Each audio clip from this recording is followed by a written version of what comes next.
మనం గొడవలు రాకుండా ఇంట్లో శాంతి సమాధానాన్ని మనమే చాలాసార్లు కారణమైపోతాం. ఫ్యామిలీస్లో ఈ యొక్క సంతోషం సమాధానం లేకపోవడానికి తగ్గింపు ఉండదు, గర్వం వచ్చేస్తుంది. That is detestable to God. దేవునికి అసహ్యకరమైనదని దేవుడు చెప్తున్నాడు. అక్కడే పతనం స్టార్ట్ అవుతుంది, అక్కడే నీ ఫ్యామిలీ బ్రేక్ అవడం స్టార్ట్ అవుతుంది. అక్కడ సంతోషాన్ని కోల్పోతావు. ప్రార్థనకు వస్తావు కానీ నువ్వు ఎంటర్టైన్ చేస్తున్నావు గర్వాన్ని నీ కుటుంబంలో.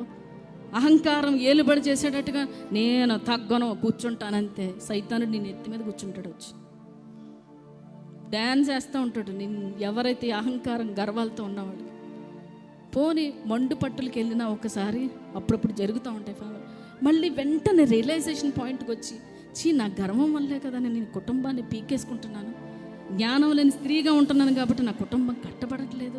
జ్ఞానం లేని పురుషుడిగా ఉంటున్నాను కాబట్టి నా కుటుంబంలో నా గర్వం వల్ల, నా అహంకారం వల్ల, నా మాటల వల్ల నా కుటుంబాన్ని నేను పీకేసుకుంటున్నాను కదా, కట్టుకోవట్లేదు కదా. నా ప్రాబ్లం అని దేవుని సన్నిధికి నీ గర్వాన్ని పక్కన పెట్టి వెళ్తే నీ దేవుని యొక్క దీవెనలు నీ కుటుంబంలో చూడగలుగుతావు. హల్లెలూయా.